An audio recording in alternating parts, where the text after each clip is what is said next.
Our Whoa. post-game show, Celtics Nets. We'll get into the game a little bit. We've got a little bit of a developing situation after the game. We're going to talk about as well involving Kyrie Irving. So welcome in here, Bobby Manning, Jimmy Toscano. People are firing in quickly here.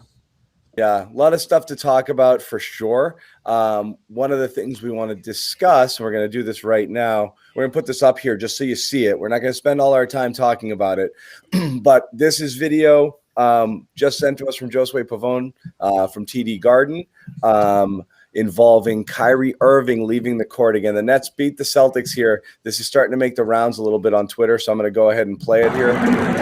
Okay, check it out here. Kyrie leaving. Watch the tunnel. Watch the tunnel. Okay, watch the tunnel. Here he comes. And something comes down. Boom. Water bottle right there. Guy in a jersey. Really pumped. He's really pumped. Yep. And he did a little pump, fist pump. Yeah. Really fist pump. Some guys really proud of themselves. I hope it was worth it. I really do. Because he's never going to be allowed back in the arena. But there it is. His life. So that's what happened. We'll play it again later as we're talking about it, but pretty freaking stupid and unfortunate. Idiotic. I mean, anyway, so now this is going to be a huge freaking thing. That guy did nobody any favors. That guy should be So that guy's obviously going to be banned from TD Garden. That guy should be banned from Boston. Like, ship him out. Seriously. Yeah. F off. Okay. Should be arrested. Yeah, he's an asshole. Enough. Okay.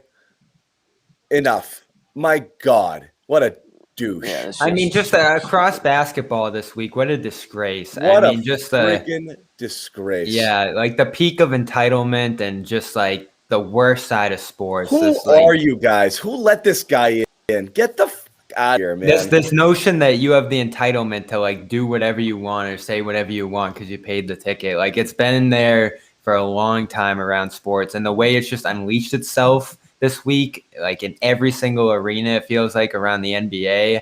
And now, it's all the stuff we've talked about here with Boston's going to come back up. Again, after Kyrie said that, the Garden had to be holding itself to a high standard to avoid everything we've talked about. And now, fist pump. Well, I'm looking at it again. Friggin' disgraceful. So stupid. What was going? I'm gonna assume that guy must be wasted. I mean, what an idiot. I mean, how dumb do you have to be? Really? Like, anyways, like you said, we're not going to spend the whole time. We're going to talk about the game, but we're going to circle back to this. This happened. It just got sent to us. So we'll get some comments, I'm sure. We had to put it out there. Looks like he got arrested. He just got put in handcuffs. I saw in a video. I mean, good. Good. That's assault, brother. Yeah. Yeah. Good. So here, people are going to be talking about, let's get into the game. We'll circle back to this as we kind of see more stuff about it. I'll play the video later on. We get more people in here just to kind of show everybody what's going on, and that's what it is. But as far as the game itself, this one's a tough one to kind of get mad about. Come on, John, that's soft. You want me to get mad? I mean, they gave up 150 points. I think it's okay to be a little disappointed by the defensive effort. Yes, I understand that you're talking about Kevin Durant and James Harden and Kyrie Irving. But once again, Kyrie Irving embarrassed the Celtics. And that's what Kyrie Irving does. I mean, he always brings his A game against Boston. And those guys were on fire tonight from start to finish. They were just whipping the ball around, running the same plays. I mean, even the broadcasters are saying they've run the same play about 5 or 6 times now, and they keep scoring on it. So I don't know if this is going to be a game where fans are coming at Brad again. Probably. So feels like that happens often. We can guess what this is. It's going to be Brad in the second quarter lineup. Which let's play it. They went very deep. Guys coming out of left field. I'll play devil's advocate here. Okay. I didn't love it either, John. Yeah. What's your devil's advocate? What else are we supposed to like? There's only so many players on the team. Who is he going to go to on the bench? It was a full bench lineup. It was Tatum and who was it? Semi, Grant, Pritchard, and who was the fifth? Romeo. Romeo played a lot tonight. Yeah. Oh, well, Romeo's a starter on a night like this, so that's where I what you know. say comes into That's the play, thing is John. that's where it But was. at the same time, they went very deep in terms of you had legitimately 10 guys playing Durant real and minutes in Semi this one. together is reason enough to lose your job. Yeah, because it's the same thing we've talked about with Semi. That They was dipped tough. them in there and then pulled them right back out for the Freeze? rest of the game. Yeah, And that was probably the adjustment Brad was talking about. I guess I just you went deep. I mean, look, watching guys walk past, Kobe, Jesus, drive past Tristan Thompson and Jabari like they were, just standing still. I mean, Just a disaster quarter. I mean, we talked about this before we came on, John. It was a 1 point game outside of the second quarter. The Celtics played incredibly well in this one, especially on the offensive side of the floor. Tatum was stupendous. So that rotation there legitimately could be honed in on in terms of like, why did you go to Semi in that spot? Because Semi in particular was a disaster there. Got scored on a couple times, lost the ball inside on a drive. but I I don't think think did anything of value. I know. It's just you're watching guys literally, like I said, you get how many times did Tristan get caught on a switch there and literally someone just walked right by him, like The rim protection was really bad in it that was frame as well. it was bad. Uncontested layup, uncontested layup, uncontested layup, uncontested layup. We lost Jimmy, so here he is back again. Yeah, Harden What looked happened? comfortable out there, which is not what you want to see. Sorry, Jimmy. We just lost you for a second. Yeah, no, I froze. Completely froze. Anyway, I'm No, struggling. I think it's fair to be mildly frustrated with the defense. You got to consider the competition on the other side, but the level at which they Yes, let you the Nets do. score on them was enormous. I mean, the Nets have never scored this many points in playoff history. They were getting to the hoop with, in my opinion, way too much ease. I mean, I know that I'm going back to my some hard of the foul best. thing. They're Like, some of the best at getting to the hoop, but man, they were getting there pretty easily. Yeah. It felt like. Yeah, John, you're right. I mean, there was Make there 'em. was there was some healthy chippiness going on in the end of that game there. But prior to that, again, like I mean, where's the physicality down low? I mean, Durant is pretty much chirping up and down the court like he's like middle finger in the air to the Celtics. I mean, again, Celtics kind of got punked on their punked. home court They again. let Kyrie coming in for a They got him follow up back. Yeah, I mean dunk. they gave up Punked. 141 points in a Punked. playoff game. Yeah. Absolutely punked, punched, whatever word you want to use. Embarrassed, and most likely Brooklyn will just again gentleman's sweep. I think a lot of us said the Celtics might be good for one win in this series, and credit to them. I thought they played with a ton of fight and energy in Game 3, but tonight you can't listen. You can't outscore the Nets if you don't play defense. Then you're gonna have a game like this. Yeah, you dropped 126 points. You still lost by 15 because you're not gonna ever just go offense toe to toe with the Nets. They're just So way too talented. So this is there's still a lot of stuff coming through on Twitter. It looks like before Kyrie walked off the court and that incident happened, he walked to half He stepped court on the and did Celtics like thing. Yep. I'm looking at it right now. What did he a do? stomp on the leprechaun. Walks out to half court. This doesn't justify getting Show shit it. thrown at you. But he You show it walks or up. no? I'll pull it up. I'll get the video for us. He walks off and stomps on the leprechaun. Which, how about this? Yes, no one should throw anything at any player ever, but also F you, Kyrie, because that's disrespectful. It's its own thing. Like, Immature, don't play the childish games. nice. Don't play the. Let's just keep it to basketball and this and that, and go in there and we're all friends and no hard feelings, and then go friggin' do that. At the same time, I'm not gonna pout about it because I'm not either. Just take it out on him next game. Yeah, right. It's a little gamesmanship. It's a little jab. And again, it's not. If you don't like it, it's garbage. You do that after the game. After the game, by I've yourself. never seen anything like that. Not before the game and set a statement like your TO or something. Yeah. None of that stuff. After the game, when you just buried a team by 30 who's down 3 starters and you're on your way to Brooklyn and no one can challenge you on it, you go there and, give me a break. Well, it was after he dropped 40 or whatever he scored tonight. I mean, the guy just dominated joke. you. So all right, I'm playing it. My issue is just you want to see it? Yeah. You want to see it? All right, here it is.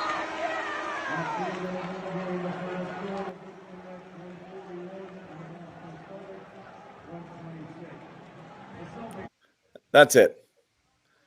That's it. Little stomp. Little stompy. Yeah, So- you don't get what it's all about. I mean, I guess it's He's the two bad straight guy. games. He's I guess owning it's two it. straight games of booze, and it's just got you back. I mean, what can you say? I mean, the Celtics came out and just got destroyed in this one, so there's not much you can say. But like you said, John, after the fact, rather than before coming in and trying to make that statement or something, it's especially when like he set up the battle with the fans there and everything like that. Like his statement was what he just did to the Celtics. He just embarrassed them once Yeah. again. I'm not talking about after the game. I'm talking about the performance that he just put on. That's the statement he made during the game. Yep. Yeah, and you know what? You know, again, they're in all the position of power because they just murdered you. Like, you know what? You want to prevent him from stomping on the logo? Beat them. Don't let him drop 141 points on you at home. But it's not like with the fans back. But it's not like the TO thing, as John compares it to, where like didn't some guy from the other team come through and deck Literally him? trucked Yeah, he him did. while he was there. Yeah. The Celtics couldn't do that. Oh, Can't no one do could that. stop him. Now he gets to go home, and now obviously. Like, And I guess that's again, it doesn't excuse what the fan did, but did the fan like see that and be like, oh, F this guy? Like, who knows? Again, I'm not going to sit here. Yeah, and I'm not going to do that either. But yeah, what? Yeah, I don't think the fan was really thinking about much. No, but it's like I said, this can be mutually excused. You guys want to see? Some people want to see it again. I'll play it one more time. Yeah, let's see it because it kind of skips. I think it skipped a little bit. Give me a second. I'll load it up one more time. And so you guys will see it here. And again, this is cell phone video, so it's not going to be ideal. Just give me a second. I'll play. Who took this? Is Josue again on Josue? No, this was someone TMZ? else. Here we go. I'm putting it up here, leaving our mics on. We can talk over it. Sorry.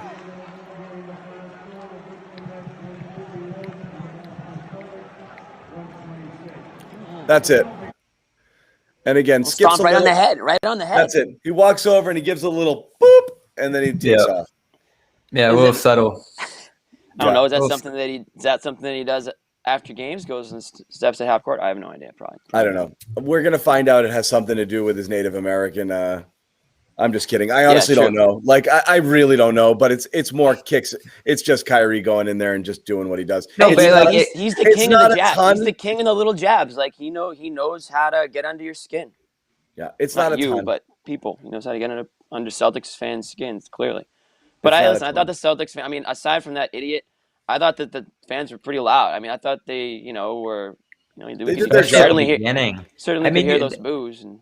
The Celtics came out and won that first quarter in convincing fashion. It was a great performance all around. And I know you were blown away by Romeo's start, John, and an overall solid performance from him. The defense, that's obviously why he started. You wanted guys to be able to man up there, and he did. And he did a decent job there on Harden.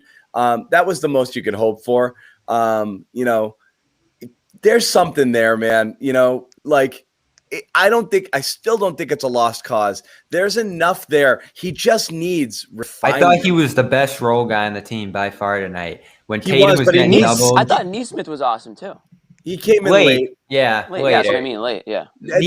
So Langford came in for real minutes instead of tone, and even through that second quarter, when it was still relatively close before it really went off the rails there, when Tatum was getting doubled as we expected, that was an easy adjustment the Nets were going to make. Double him every time or close the lane on him.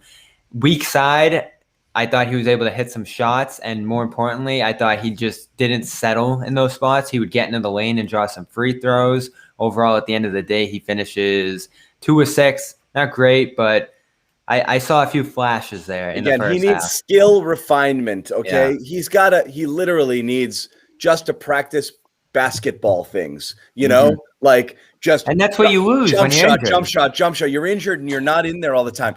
1,000 jumpers, 1,000 threes. Get his body right. Come in phenomenal NBA shape. Like play non-stop basketball. Come in 1,000%. There's something there. I think. Is he a fit though in terms of? Alongside Tatum, alongside Brown, alongside he is because he doesn't demand the ball. I mean, he's a 3-and-D guy, right? I mean, is he? That's my question. He's though, not. The 3. Eventually, is the 3 get there. I mean, is that the goal, though? I mean, yeah. I mean, that's what you're hoping. So, I think that's what he's going to have to be. Yeah, and then what I mentioned on Locker Room after Game 3, you would like to see a little bit of playmaking and passing on top of that because that's what they need, the secondary I playmaking. want to And see the slashing. yeah. Well, Um, that's what I see right now in terms of like what could be a strength for him, cutting and slashing, and just a swiftness toward the basket. I think he flashes that routinely, and even on the Can shooting. he just run the baseline like Avery did on some back Yeah. cuts a No, little this bit? is remember we compared him to They don't Bradley do earlier that. this Well, we year. compared Neesmith a little to Bradley. Oh, that's right. Yeah. But I think you could kind of combine that where he could do that, just constantly moving, running the baseline there, being able to finish in there on the rim, recognizing some matchups, taking some guys off the dribble. I was saying the mid range. I think he's got to be able to get by people and get those little pull ups and those stops and get himself to the rim, and then just shoot respectably, 36, 37%. From on corner threes, you're fine. I mean, that's enough to create space and to work here. But I feel like we're ducking an obvious an obvious. Do you want to continue the John was right tour? Is that where I you're don't going want with to take a this? victory lap over it. That's where you're going with this. I'm not. But look, what happened tonight? They missed Rob. We knew they were going to miss Rob, and they were without Kemba. So They didn't miss Kemba, but he was out. Okay, so Kemba tonight is out with this bone bruise situation. And so right when he said bone bruise, I was like, bone bruise is one of those like fake injuries, okay? Like For soreness, basically. Something hurts, right? Yeah. It's a bone bruise. Soreness, okay? Soreness Contusion. in that left knee, whatever you want to call it. And so it's bad. Very, very bad news. He played. This was really bad because look, it would have been better if they made it through the whole year and Kemba didn't have any starts and stops with that knee. You're 2 games away from the end of the season. If you're ever talking about trading this guy, okay, this just completely blew up. But listen to Brad stutter through this answer on how. Okay, so the question with Kemba was, an injury, a bone bruise, usually a contact injury. Nobody saw it. We've never seen video of it. We have no idea when it occurred, right? Nobody's like, he banged his knee there, right? He just started feeling sore, and they called it a bone bruise. And then he played, and he felt way more sore. And here's Brad asking, just listen to him kind of hem and haw here, talking about the injury. Hey, Brad, just back on Kemba for a moment. When did he actually injure the knee? So there was a moment, I don't know what the exact moment was, but he said felt it in game 2, had 3 days off in between game 2 and game 3, but was really sore. He has his knee work that he does in between each day and each game, and then the bone bruise on top of that, and then was more sore after Friday's game than he was even before that. Felt good enough to play. Didn't feel very good yesterday. Was hoping that would dissipate today, and didn't feel much better this morning. Putting on his dancing shoes. There was a moment where he felt it. This sucks because this is what you were avoiding. This is what you tried to avoid all year, and you're not playing back-to-backs in the playoffs. So it's like all of us now. It's like okay, maybe. And John, the other thing you talked about was like this pain. He's acting like it's kind of been a thing this season. The follow-up was, so is it this? Because this was funny. The press conference starts with, someone asks for injury updates. Then you get like isn't it going to be awesome to have a crowd question? And then Murphy's like, wait a second. Yeah. About this Kemba thing. When did he get hurt? And he's like, right. And then the follow-up to that, and I didn't play it because it was too long and I didn't want to put everybody to sleep. The follow-up was, so was it the injury or the soreness? He's like, a little bit of both. Right. So again, Brad's kind of revealing that soreness in and around the knee is a thing they've been managing as part of his regular management here, and that knee situation coupled with this bone bruise, flare up, and this, that, and the other flare up, that something. So the disheartening thing here is, we talked about this whole season being clean, and will he come? one, is he tradable in the offseason? Two, does he come back next year and start playing back-to-backs? Does he ramp up? Is he past this? Like, is he going to spend the rest of his career not playing back-to-backs in 40 and 50 games a year? That's not great. What do you do now? I think they've never been able to do less than today, because, like you said, I mean, when you have something like this come up at the end of the season after what I think we all say it was a successful season health-wise for Kemba Walker, even though he didn't play, but like there weren't any of these.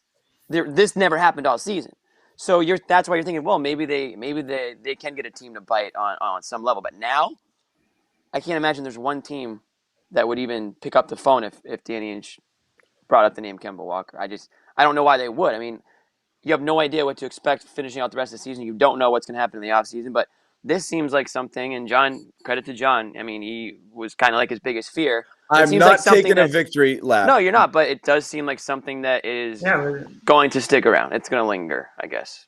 Yeah, we'll see where it goes. If that does end up happening, you end up in a position where you'd have to pay a premium to dump him somewhere. You have to pay to get rid of him. That was always my fear. Right. Is like, degenerative means what the dictionary says it means. And you need to have a buyer. That's truly what he has. Degenerative doesn't get better. So I didn't think he took a magic pill and all of a sudden was like, oh, I'm good. But you could theoretically, the hope was you manage for at least the length of his contract. You manage it enough where you're getting a useful version of him.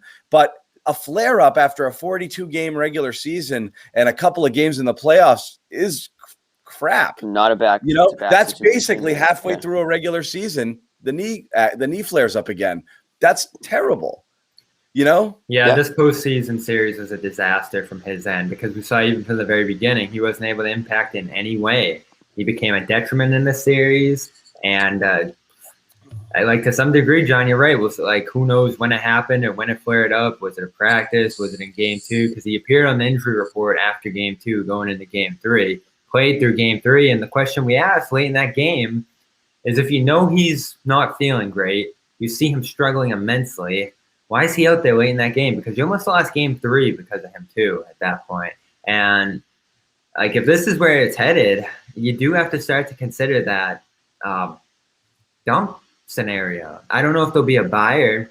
You might have to get creative with it. That's the hard part. Is you got to get salaries, get to work. I mean, you got to find a team willing to, every buyer. But again, they went 8-3 without him at the beginning of the year. It's not this. I know once he came back, it felt like they couldn't get a win when he was gone.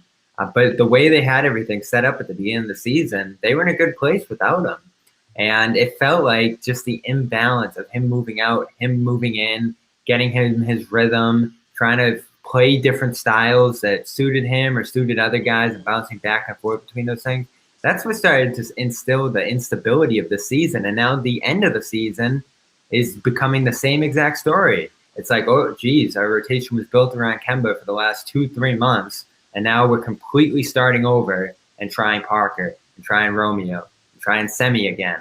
Like, it's just this instability due to his lack of reliability in terms of being out there. Yeah. It's a real problem. Yeah. Parker was solid today. Yeah. All right. Let's let's table the Kemba stuff. We'll bring in Joe Sway from the Garden. Joe Sway was there. Joe Sway shot the video there, right? Of what up, Joe? Water bottle situation. Yes, he did. He sure did.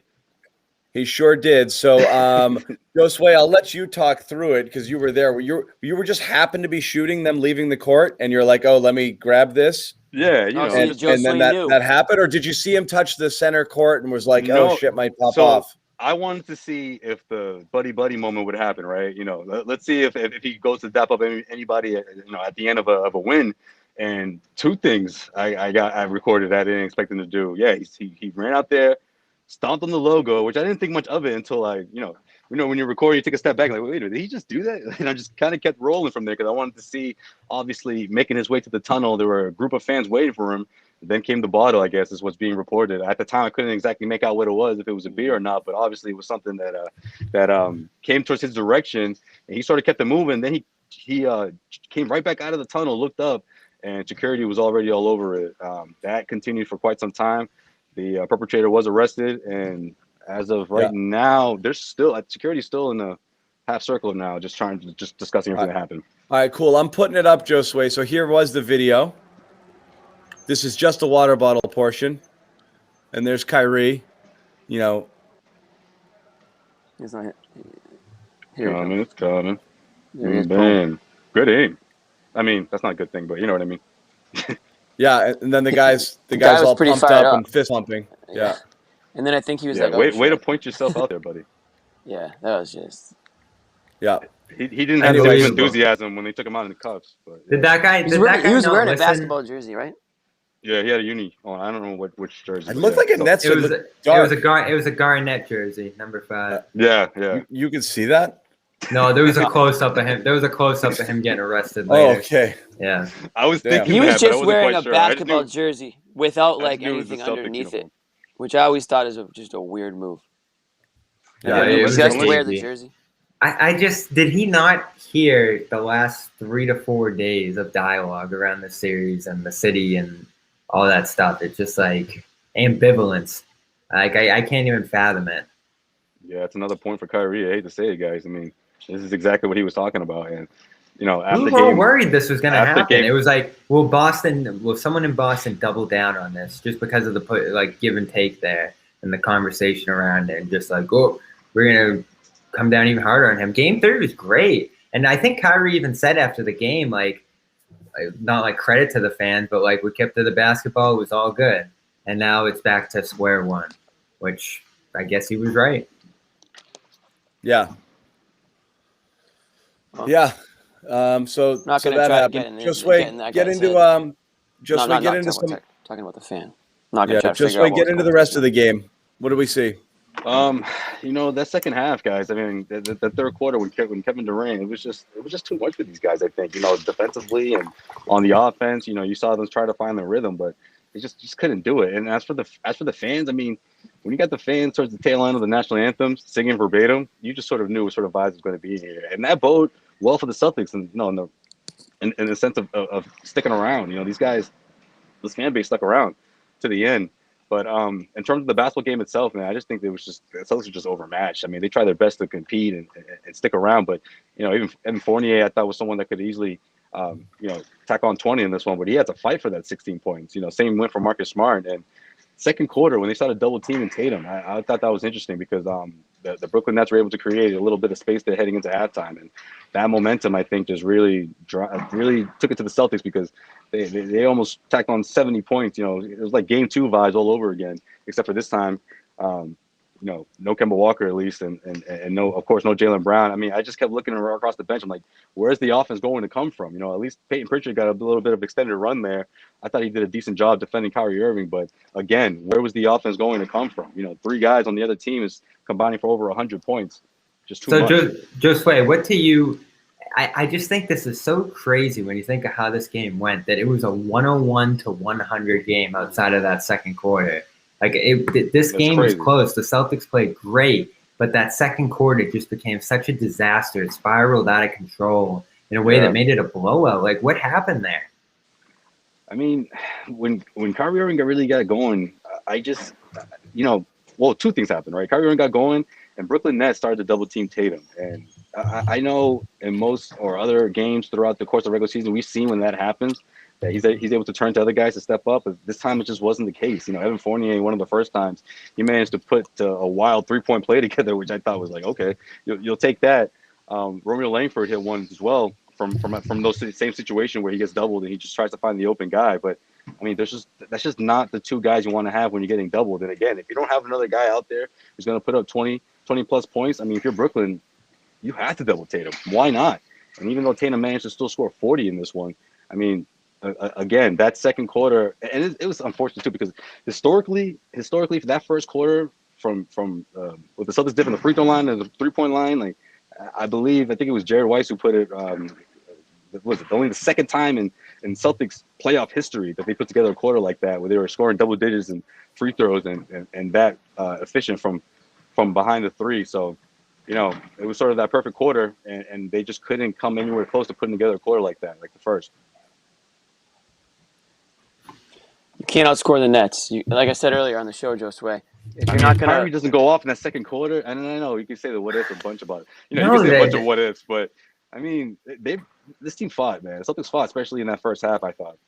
They fought, but they gave up about 100 uncontested layups. You know, exactly, it was way too easy for well, them to score. And part of that's I thought that was more in the personnel. second half, but yeah, that's Yeah. true. I mean, also No, like I mean that let's second quarter, like every Thompson got caught on a switch like 4 times, and just somebody walked by him, and then Fournier one-on-one on Harden got Oh man, friggin' toasted a couple of times.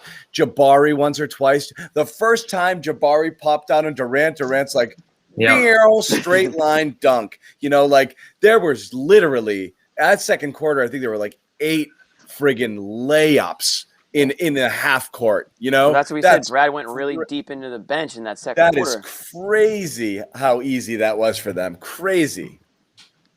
yeah. You saw some Grant that quarter. But that's to me is like, you tried a little zone, the constant switching, whatever it was. No, and the but Brad lineup. said something interesting. I think Jimmy said it. We tried making adjustments, and the adjustments were worse. Like, what does that say? Like the fact that the original game plan seemed to work well. And I know you got to get in your rotations a little bit, and these guys can't play 48 minutes, and that's ultimately where you saw the difference between these two teams. But it felt like it was, like you just said, John, a guessing game to some degree. What can we get from Semi here? What can we get from Parker in the spot? And I really think they got away from Pritchard a little bit too much again. This was an opportunity where you just have to give him a little bit of free rein. Let him shoot those uncontested jumpers. Let him be aggressive out there and make some mistakes. Because at the end of the day, you'd rather have him and his shot out there than Semi and Parker and all that stuff. Like that refusal. We said it after game 3. The fact that you'll go double big and not go triple guard is just stunning. It's bizarre. It's what you have right now. The way the league is going, to insist that double big was a good idea for 20 games and not play a 3-guard lineup is bananas. It's just banana land, Yeah. And not only double big, double like true big, like not like double big, like one of them's like a faux big, yeah. who's really a 7-footer who just Right. who's a guard in a but even 7-footer's tonight, body. You even played tonight, guys who were like Brad played Grant and Thompson together for a large stretch of that middle portion of the game again. So that like desire to have size out there, and it just doesn't make any sense to me. Like you don't have the wings at this point because of Brown being down, and you don't have the bigs when Rob's down. So you have to lean on your guard depth a little bit, and that is something you actually have right now.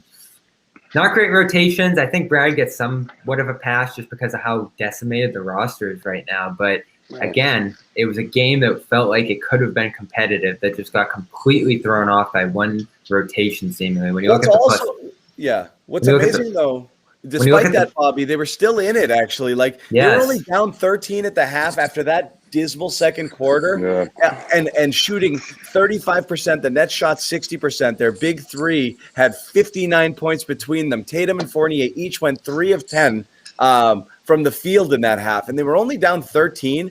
Like that wasn't bad, but then again, bang, bang, bang, bang, third quarter onslaught, like Joe Sway said, 26 points and done. That was it. Yeah. And even that run too, where I was like, "What is this lineup you put together?" To open the second quarter. They kind of survived that, right? It felt like summer league. It felt like a summer league lineup. It did, and it wasn't going to shock me if they came out of the timeout and it was the same lineup. But fortunately, Brad switched things up. But yeah, they survived that. But obviously, he's got to get extra creative here. He's trying his best, and I don't know if I could fault Brad for this one, but that was the only part of the game when I was just like, "Whoa!" No, it's hard. It's hard to fault any when you come into a game without Kemba, Rob, and Brown. Man. This is probably the best you could have expected. And you can second guess every little thing, but at the end of the day, that second quarter was really all about Durant, Harden, and Irving spotting up over guys again and again and hitting everything, which a lot of those times I didn't even feel like it was bad defense. Parker a couple of times, hands in the face, staying right with guys. I thought Grant did some good things to that stretch defensively, and they just shoot over everybody and score at will. I'm still surprised they put up 126. Honestly, guys, in all seriousness, I mean, 126 without Kemba, and the offense was really good. Yeah, it was. It's just too bad because this is, it's the Brooklyn Nets, man. It's just a tough team for them to go up against, and they were clearly overmatched. And you know, I just think about what Brad said about those, scoring 110, and once Brooklyn was flirting with 70 or whatever that was over 70 at the half, I was just like, unless they can limit these guys to 20 in the third quarter, which I really don't think was possible. I didn't think was possible at the time. I was like, I just don't see how they're going to be able to keep up. Like the pace that Brooklyn Nets were scoring at was just they were off to the races, and the Celtics were just trying to keep up. They're doing their best.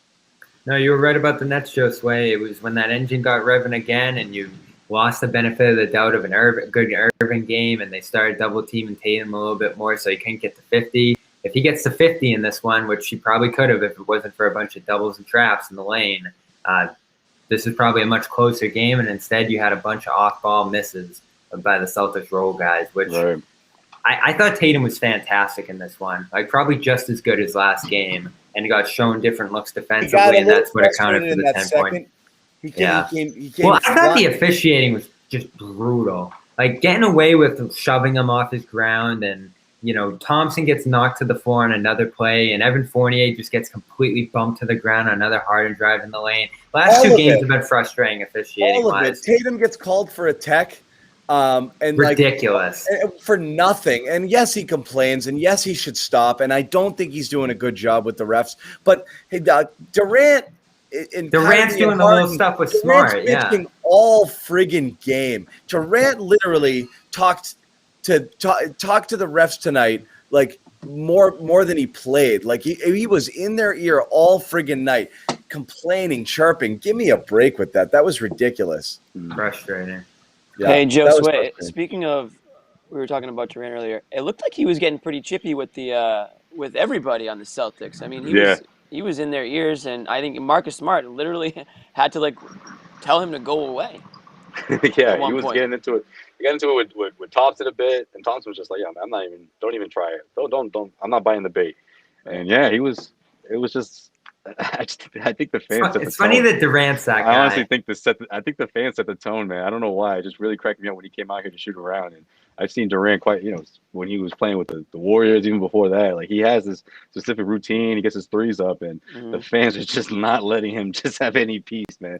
I thought that just struck a chord with him, and I think he just kept that energy all night long. I don't know if you saw the video, Jimmy, but it was just like every time he bricked, they booed. I mean, they cheered. And they were just like, I forget the chant exactly. It was just like, "We hate KD." I think that was it. We hate KD throughout the entire warm up. This was probably a 5-6 minute I didn't see thing. that.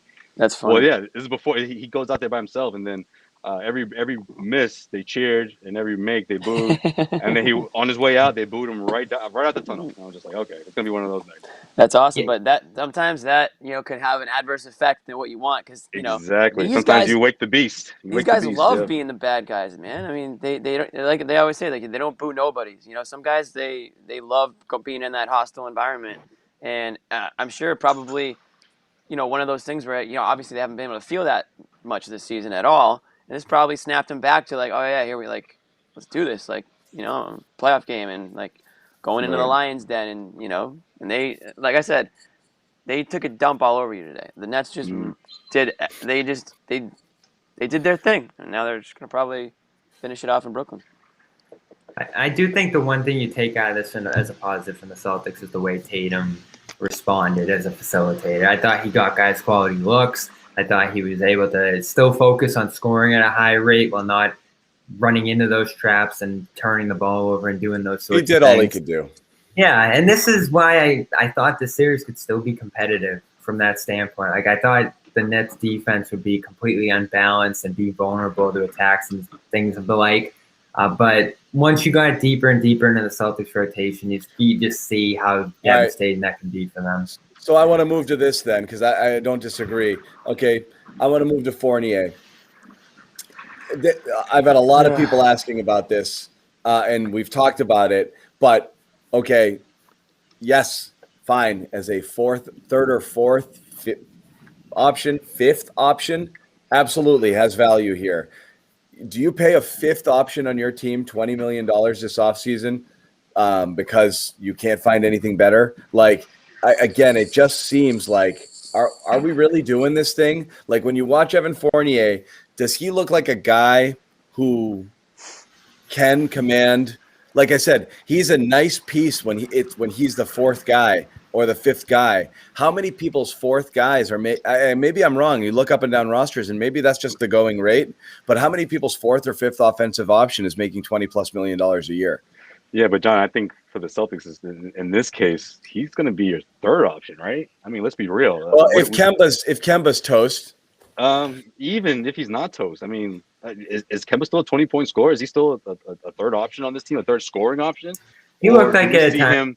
Do we see him reduced to a smaller role? And I'm not saying maybe he comes off the bench or not, but I am, and I've been saying it, but that's fine. You need somebody to replace him. You need someone to replace him. Right. Yeah. I mean, I just think either way, I don't know if that third spot is secured by Kemba, you know. And I think if you're the Celtics, you go into the negotiation table and you say, listen, man, if we're bringing you on, you're that guy. I think you have to use that to sort of cater to what Fournier wants to be at this stage of his career. You know, a third piece on a team that's competing in the East and, you know, constantly making the playoffs. You know, maybe that sways him from other deals that he's going to have to turn down. Look at the best teams in basketball, though, and list and try to list off their third options.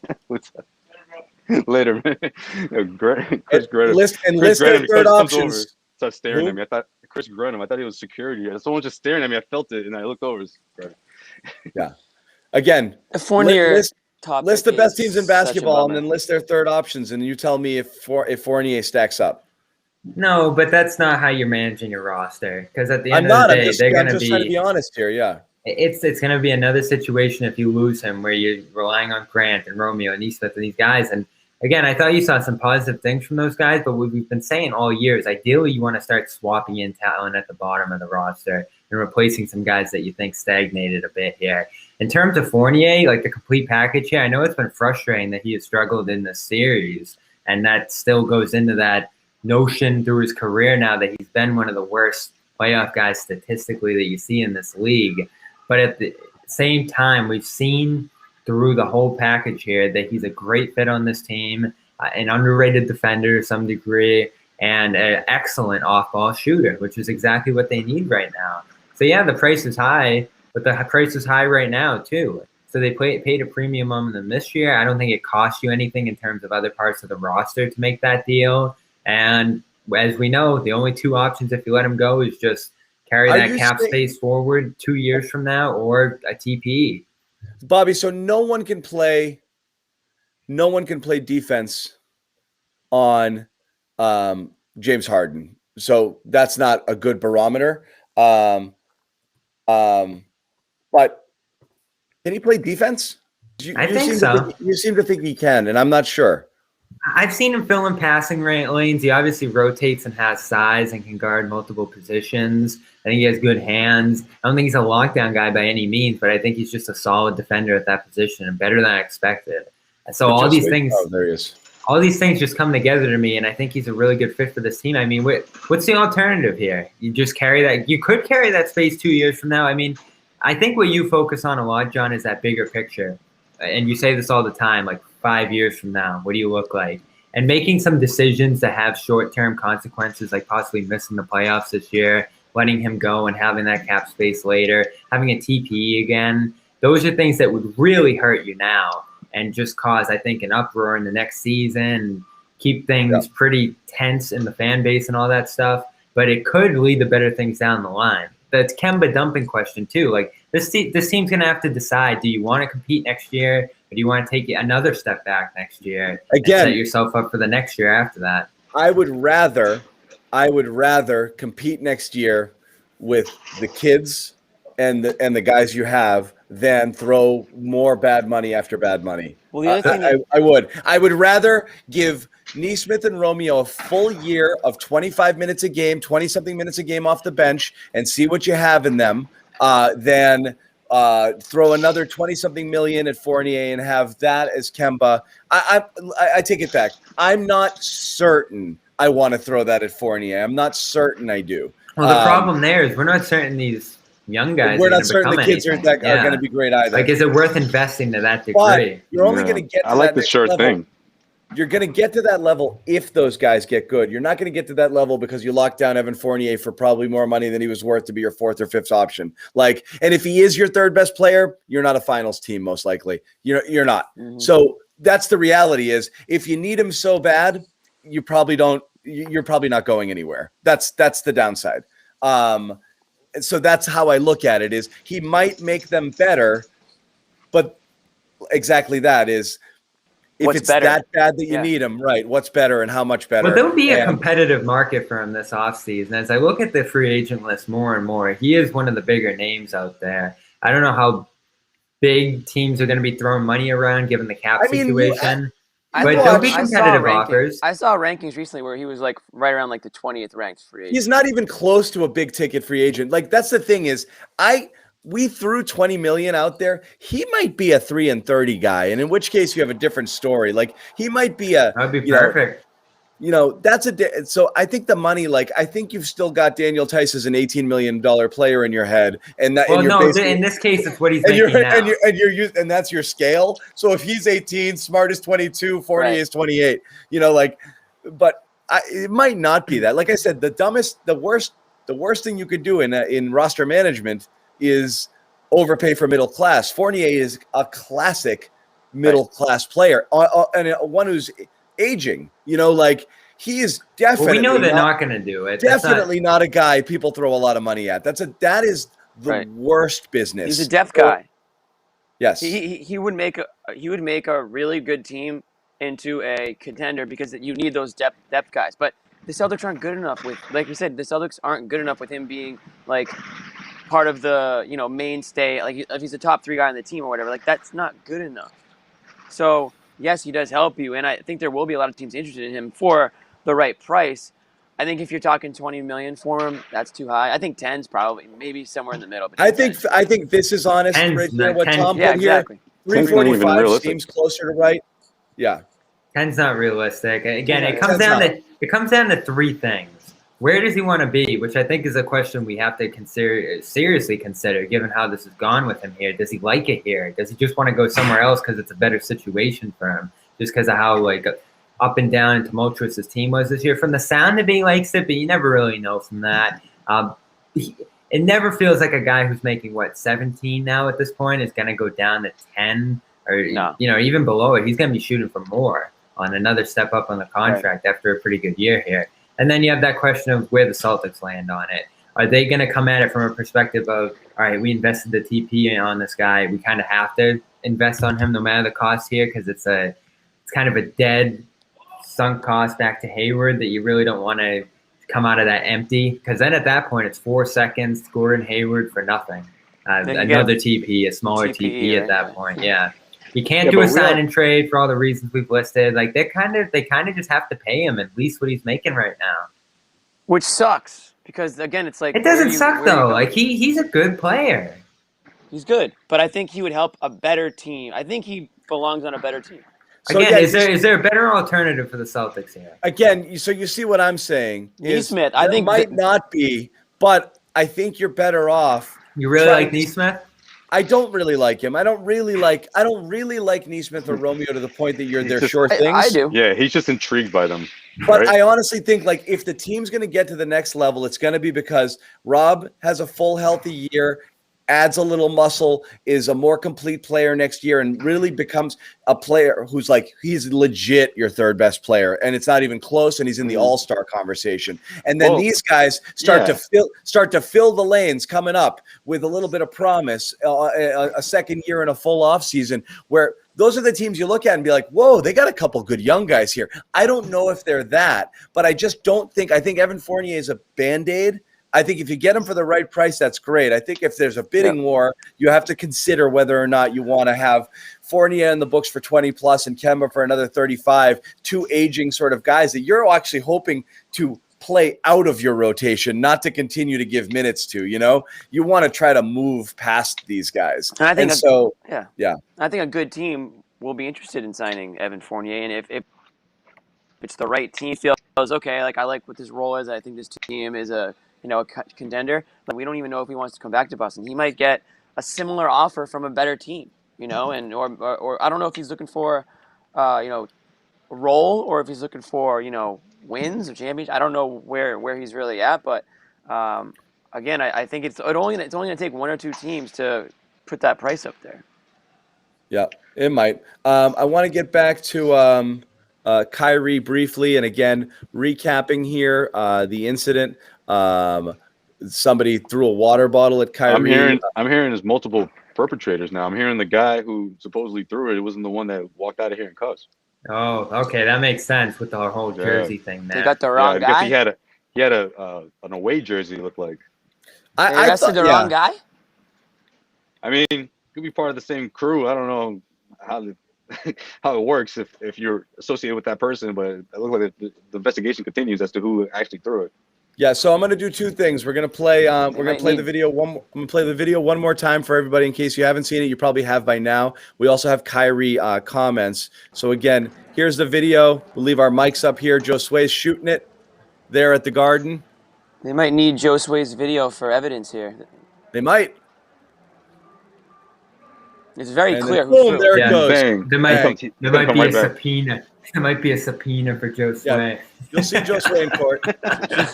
Josue will take a stand here. Will you be a witness, Josue? I mean, it's very obvious who threw it. So I haven't seen a picture of who they arrested. I haven't seen that. It's pretty obvious. But one guy got arrested for for enticing the other guy to do it. Yeah. So these guys talked about it. Here's Kyrie talking about it afterwards too. Could you just walk us through what happened? I mean, did the fan yell at you? Did the bottle hit you? What happened? It doesn't matter, honestly, Malika. It's just these actions, like I said, are historically relative. When you think about just where we've come as a sport, it used to happen back in the day. A lot of older players went through it. And any great person, great entertainer, performer understands that when you're achieving something bigger than yourself, you're going to have a lot of adversity, animosity, and you just got to figure out a way to deal with it. So tonight, I think we collectively dealt with it. Anything could have happened with that water bottle being thrown at me, but my brothers were surrounded around me. I had people in the crowd. So just trying to get home to my wife and my kids. Oh, Kyrie got hitters, huh? Okay. I had people in the crowd. Didn't it sound like that? It sounded like you say, I got people. I don't know. Yeah. I got protection. I got my people. So no, I think what he says is right. Like this.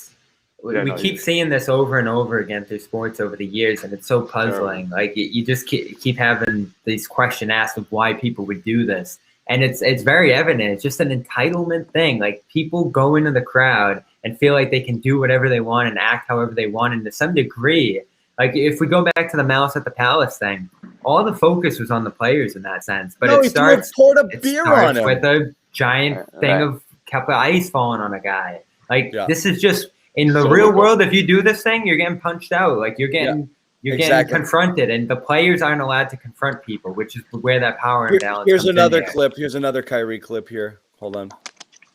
It's unfortunate, that sports has come to a lot of this, kind of crossroads where you're seeing a lot of old ways come up. It's been part of that. It's been that way in history in terms of entertainment, performers, and sports for a long period of time of just underlying racism and just treating people like they're in a human zoo.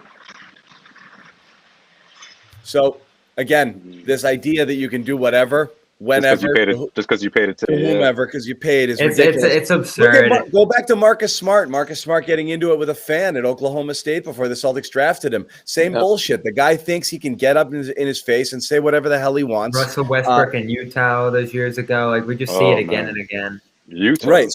Jeez. So anyway, that's where we're at with it. And this story is going to continue to have legs. What do you guys think about the logo part, though? Again, nobody asked him about that, and that's the thing. Is the problem is if you ask it, I thought that was I thought Kyrie was above that.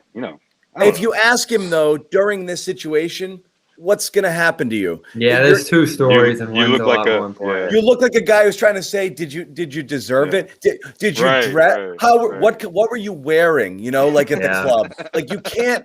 It is very much like Seriously, but It was that's kind of a No, I'm perfect laughing. storm for him. I'm there, that's laughing the yeah. question It because reminds me of a Dave Chappelle bit in his comedy. He has like it's like like what you're saying. It's like you're sticking up for the perpetrator. It's like, exactly, no, it's that's, exactly you're gonna that. come you're gonna come It's off like that way. it's You like need to when treat women you need to treat them like two Right. separate they're things. separate, but you Yeah. can't in this moment because it will sound like you're trying to say, did you deserve it? Did you do something that prompted the person to do it? Right. And then the two you're things the don't measure asshole. up. Yeah, You the two things can't. They're don't. Yeah. separate, Yeah. but you can't do it right now.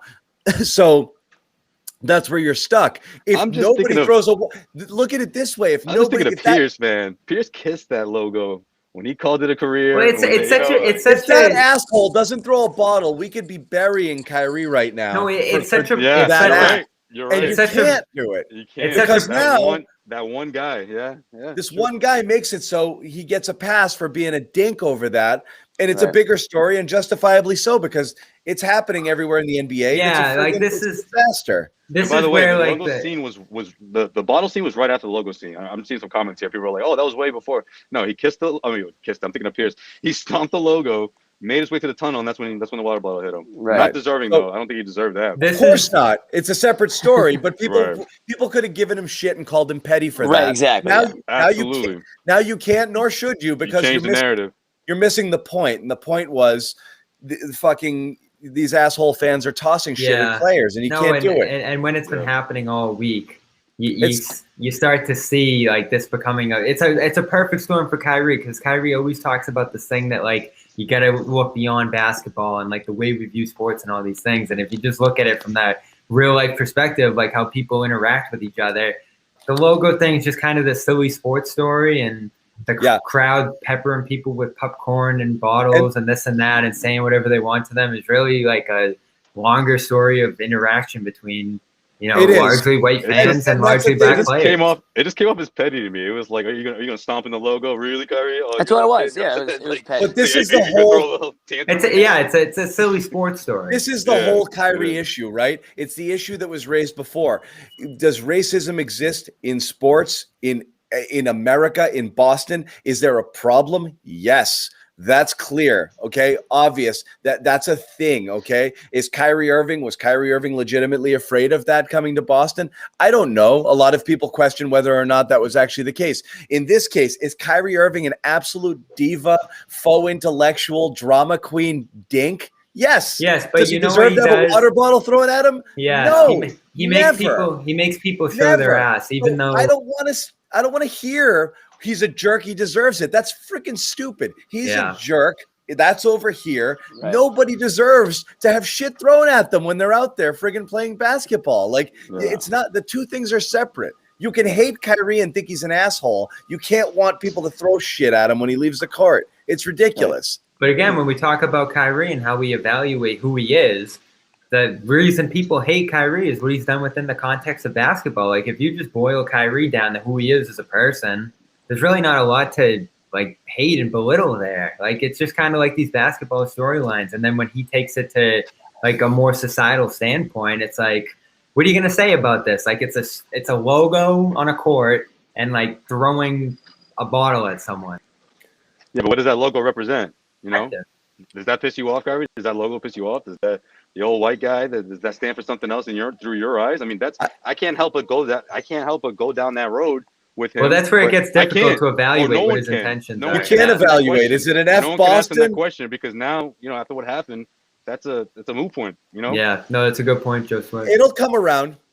Yeah, it'll come around eventually. A day later, someone's going to ask exactly what that was about. I can't wait for that Yeah, answer. but What he's going to say is, I was it's going not to gonna have. be that though. It's gonna be like a special, like a What he's gonna ESPN, like say- Jackie Mack's gonna have it or something. It's gonna be like over during the off season. Nah. He was going to have court court to. soon. He's going to pretend he didn't do it. He's going to. He was slamming on the brakes. He was like, "Oh, I was going to I was going to something on my shoe. Something was stuck on my shoe. I was think going he to should just- I think say he should hey to just own it. Tatum. Yeah. I think Right he when should you were just checking out for the own night, it. yeah, or He leaving should for just the game. he should just be the bad guy then. If you want to be the bad guy in Boston, then just own it. You know, And you want that's to stomp on the logo. It's on the same thing. Fans are from gonna the let Nets. you hear it. You know, obviously fans Then- are fans. Like they're gonna let you hear it, but you know, obviously you want to keep it in bounds. But when you do stuff like that, you can't expect it to go unnoticed. You're doing it so it doesn't go unnoticed. That's kind of Kyrie's thing, and that this is a maddening thing about Kyrie in general is the what me, like that to do the thing and to put it out there and to know that it's going to make waves and to know that people are going to take it a certain way and then act like they're the ones with the problem. Like you guys are trying to make something, and that goes back to the All-Star game conversation. Oh, what? You guys are just you're tripping. Is the internet real life to you? Right. Is the internet real? I can't talk with my friends. That's right. No, you were conspiring to leave, Right. But I live in reality. But it's like, Kyrie, but in reality, you did. You This goes back to exactly what we said. This goes back to that thing, John, about when he referred to himself as an artist. Like that's sort of you see how that's sort of how he goes about everything. He said it 3 times in those quotes we just heard too. When we're out there, the artist at a higher level, he really believes basketball is this thing. Chuck's reaction to that was so funny, man. Charles Barkley. From him in particular, because that's how he carries himself. You're just a basketball player, man. Like, come on. Like, yeah.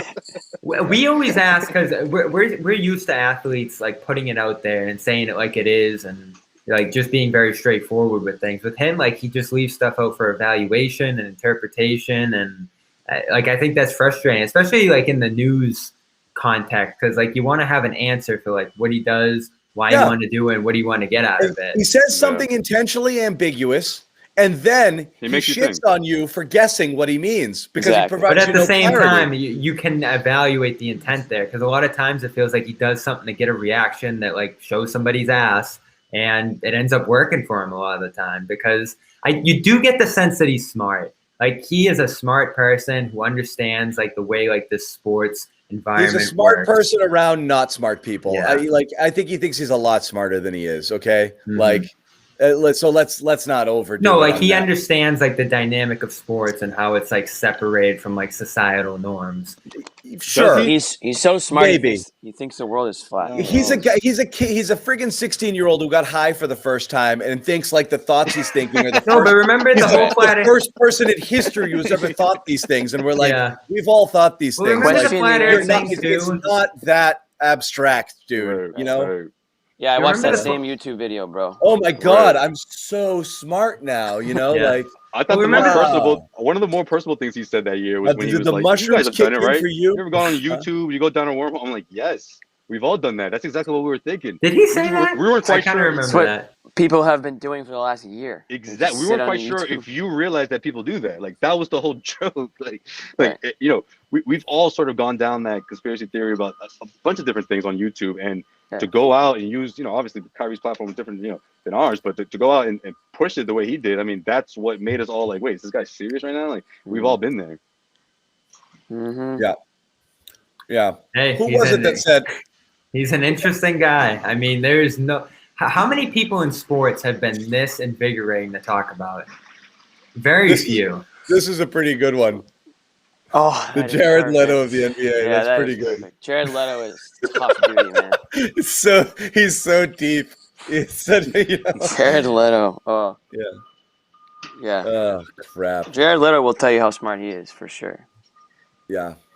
That's the thing is, you can be I'll smart. I'll still take Jalen. I'll take a long conversation with Jalen Brown over Kyrie in terms of talking about that kind of stuff. I don't know. That's just me though. Yeah. All right. Let's move off Kyrie. I think people want to get back to the game. Look, it's an impossible topic not to discuss, and we'll go over it again just so it's clear. Can't throw shit. Guy was arrested. Guy's going to be banned. He absolutely should be. So should everybody else. Right. Friggin' clean it up. If any of you guys went to the game or are going to any games, Jesus Christ. Right. Don't friggin' throw shit. Just go cheer and go boo and just enjoy the game. What's wrong with a good boo? I love fans. A good boo. We got fans back. It's the first 17,000 get to go in. We haven't gotten to do this in 400 and something days. Just go to the game. But I never understand, like, game. What's the point? Like, what is the point? What, you're going to go viral? Yeah, in today's world, someone's going to identify you. Someone's going to freaking be like, wait, I know this guy. And the police are going to catch up to you. Like, I just don't see the logic behind it. What, were you out to hurt Kyrie? Like, did you really think you were going to hurt him? And if so, like, that's even worse. Like, to me. Well, the consequences need to me, it's the attention. It looked like the guy wanted to get attention more than anything. What is he doing it for? Don't do it. It's stupid. He's It probably really is. drunk. He's just an idiot. Like we're trying to. In today's world, get you're inside not this going guy's to get away brain. with something like that. It's just not going to Right. happen. On Joe national Sway's going to TV, film this shit, and you're Hey. going to You jail. get I'm going to TMZ on the record scene. you, send it to everyone, and then I'm going to do my report. Like, that's going to happen. You know, Yeah. like you're not slick. Joe Sway is gonna get the BPD email. Yeah, you are. Yeah, as soon as I get Yeah. that email, I'm sending it to you guys. Whatever. The other thing is guys this, that- like, I also I'm don't going want to do a to. report outside the courtroom. I don't want it to sound like we're scolding fans. Like this is one idiot, and not the all TD fans. Just what are you doing? This I know. guy, Yeah, right? this guy's a freaking moron. But everyone watching like doesn't need to be told not to throw shit. Like I think everyone, I would hope, is mature enough to be able to attend a sporting event and treat human beings like human beings.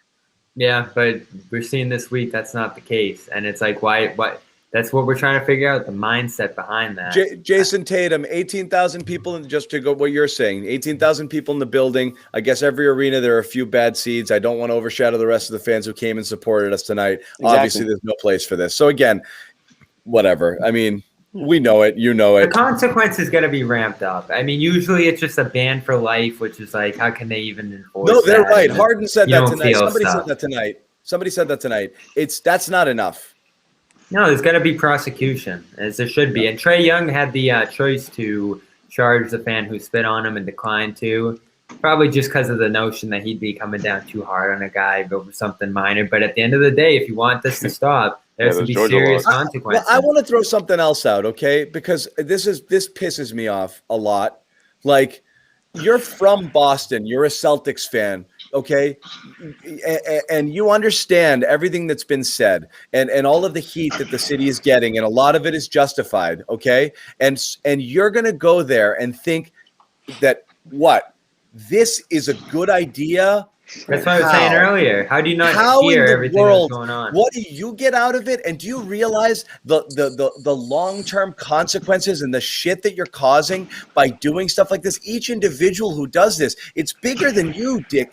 Like, you're really causing massive ripples here and doing a bunch of doing a ton of harm to the city, to you, to the franchise, to everything. If you're a Celtics fan from Boston and you take pride in either of those things, doing that literally is a reason why you might never get someone to come play here again. Like, what are you doing? Wake up, man. That's a great point. Yeah. It's ridiculous. Like, wake up, you idiot. That's the type of shit that goes viral, and everyone will be like, I'm never going to that friggin' city to play, ever. You think other NBA players are looking at that video?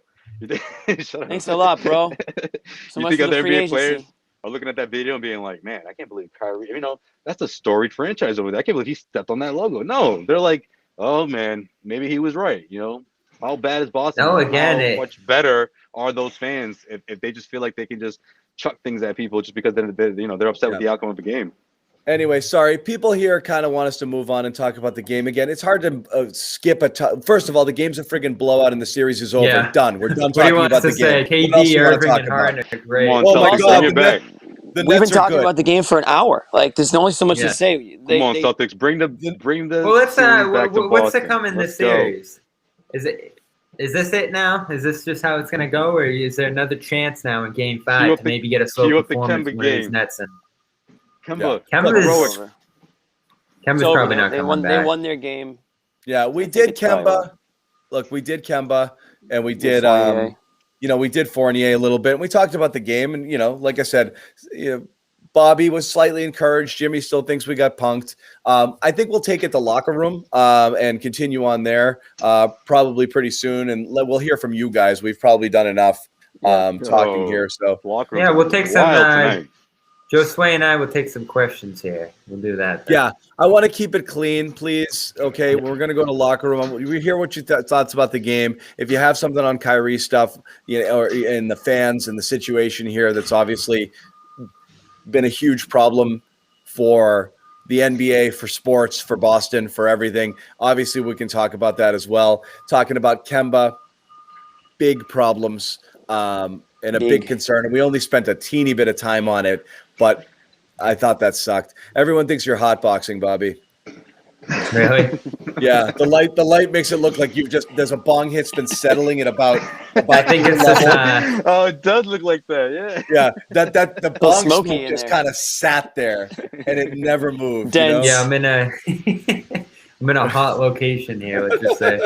Yeah, shout out for Xanis for using that instead of what's the other one? Fishbowl. There's a big debate about that. I don't know. Oh yeah. I haven't heard Some that people say debate. fishbowl. Some people say hot box. Hot box is the more popular. I used to say hot box. Not anymore. People would be surprised. If, Sure, yeah, never Jimmy. mind. No. Jimmy's back. Word. Dude, I'm Jimmy, struggling. Jimmy, we I'm miss struggling you. a little bit today, boys.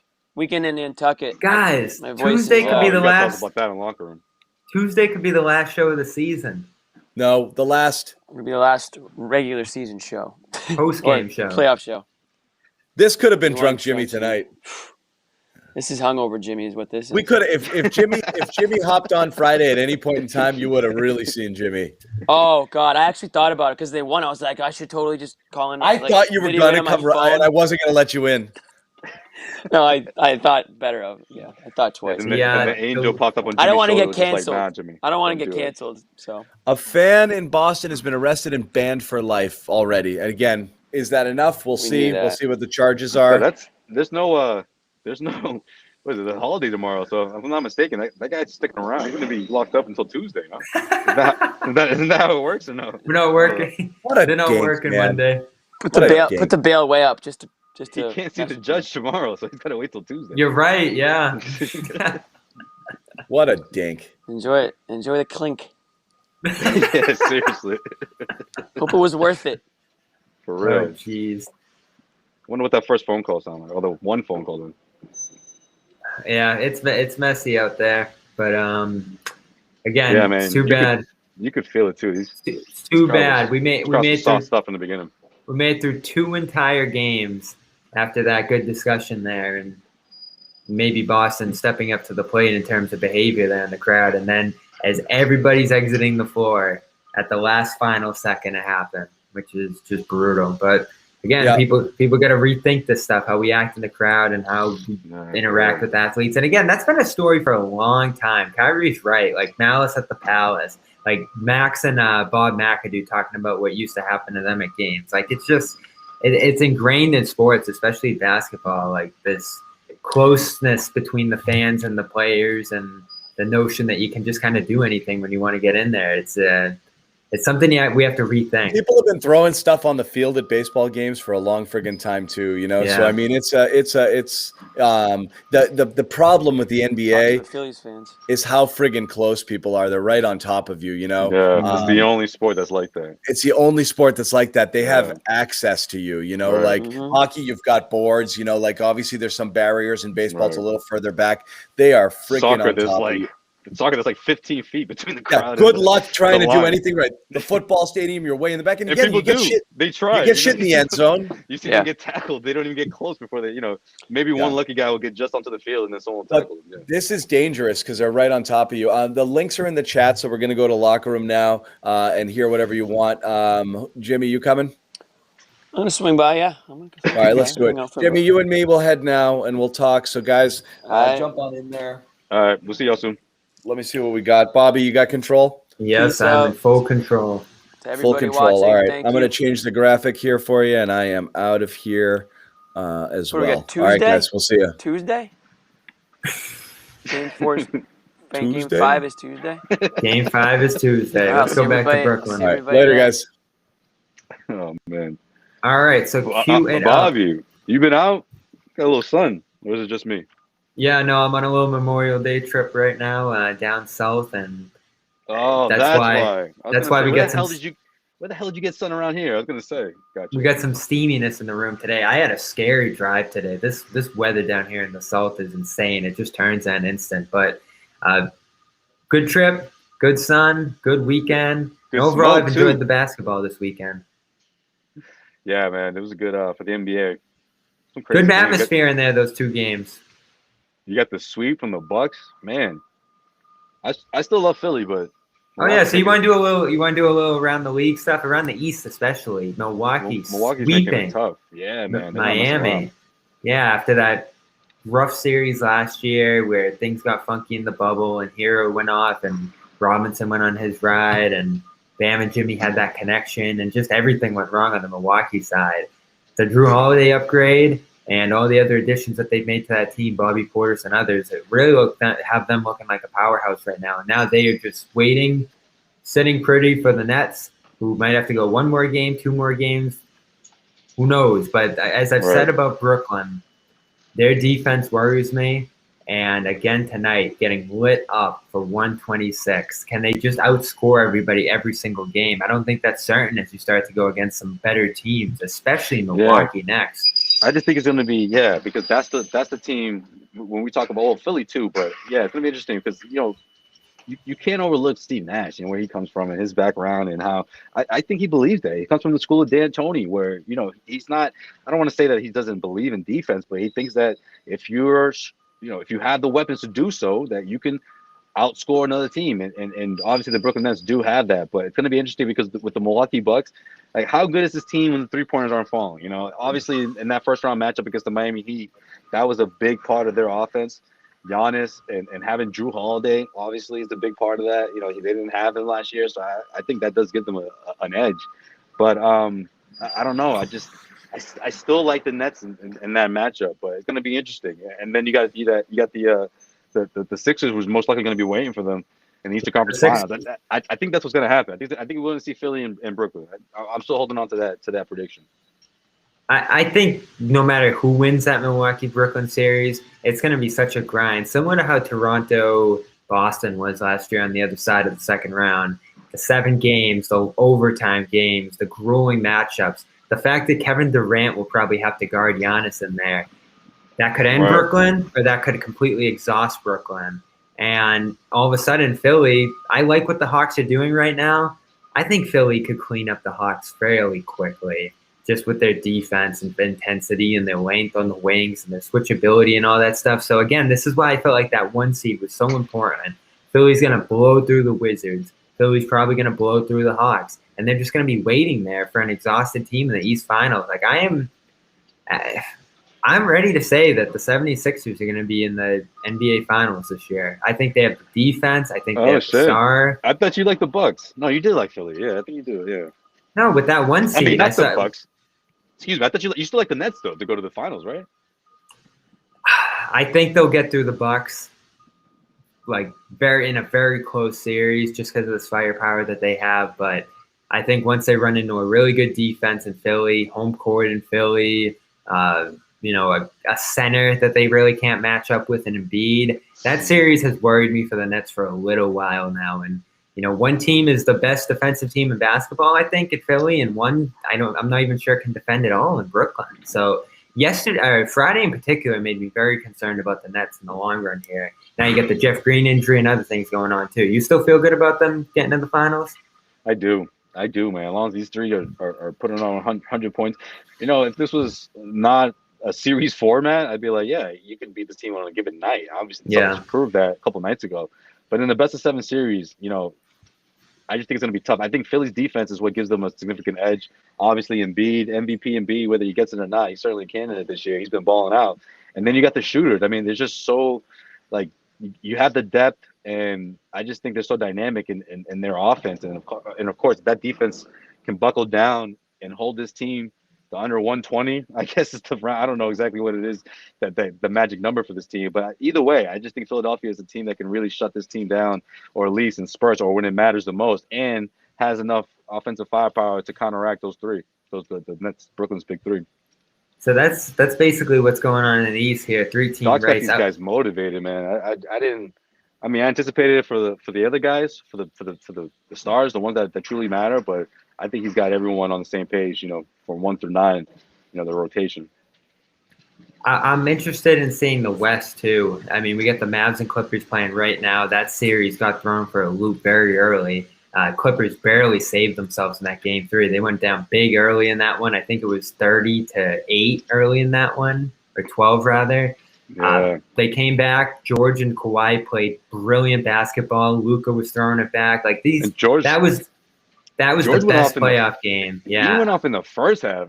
That's the sort of I'm pretty critical with him just because I feel like he had a lot to prove this year, and I don't know whether it's just he proved that he is who he is, right? And I don't mean that in a bad way, but I just felt like he thought that he could be a bit of a playmaker and take on a lot of these responsibilities that Doc may have been saying 2 years ago that he's just not that guy. So I think it made Doc look like he was right in the sense of he tried to take on too much and then had to. The team eventually did the right thing and got someone like Rondo to help facilitate and take that on. And obviously it took off a whole lot of workload, or at least a good amount of that workload for Paul George. I don't know why they avoided the Clippers the way they did for the Mavs.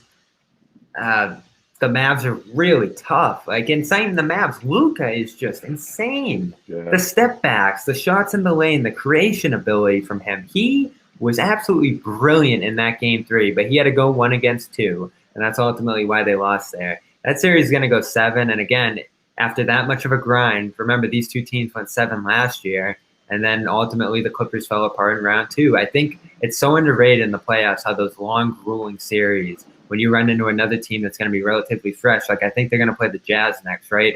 So the Jazz are going to get through the Grizzlies in 5 here, probably. Yeah. I don't know how much further the Clippers can get. You know what I think is going to end up happening in the West, Joe Slade, that's surprising? Sherrod actually threw this out first. You might see a team like the Jazz end up winning the West just because of their path. And, you know, the Lakers are banged up. The Clippers don't look fully loaded and prep for a big run. So you might see that Jazz, or who knows, maybe even the Suns get through if they can get by the Lakers here. That's my pick. I like the Suns, but yeah, the Jazz could do it. You think the Suns get the Lakers here?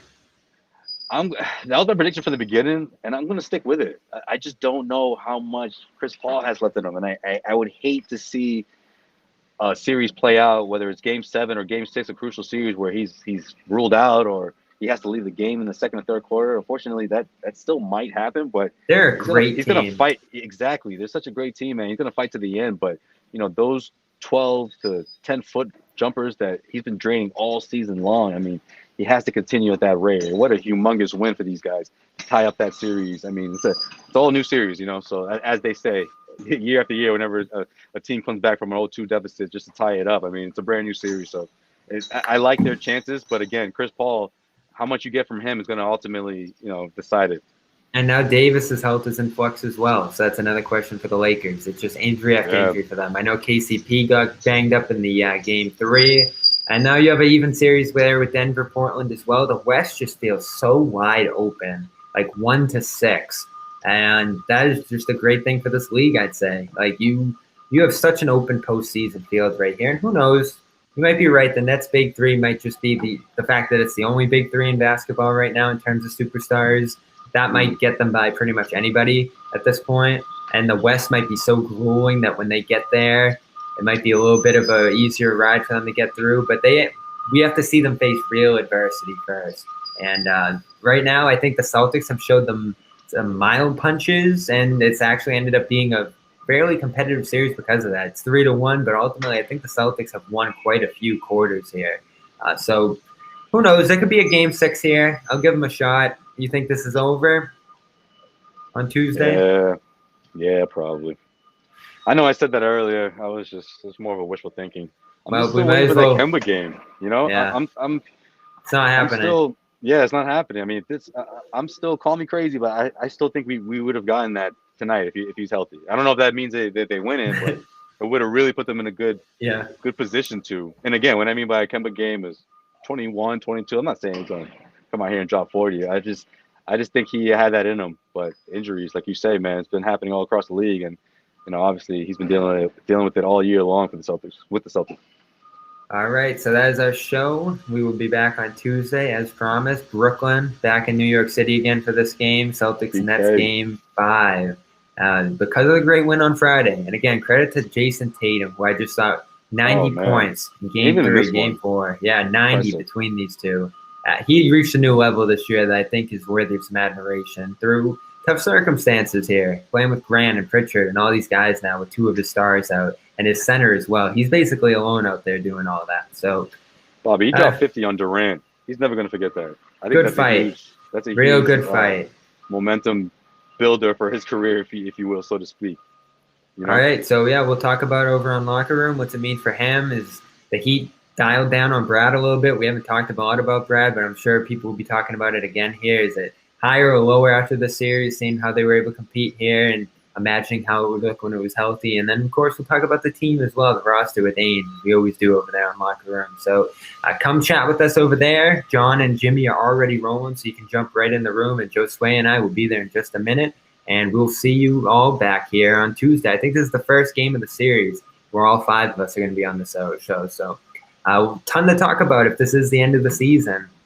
There's quite a few questions going into this offseason, and finally a long offseason ahead for this group. Unless Tatum goes to the Olympics, Joe Sway, then it's just going to keep rolling. So, yeah, that's true. For Bobby Manning, go. Joe Sway Pavone, John Zanis, and Jimmy Toscano, this is the Celtics postgame show, and we'll see you Tuesday.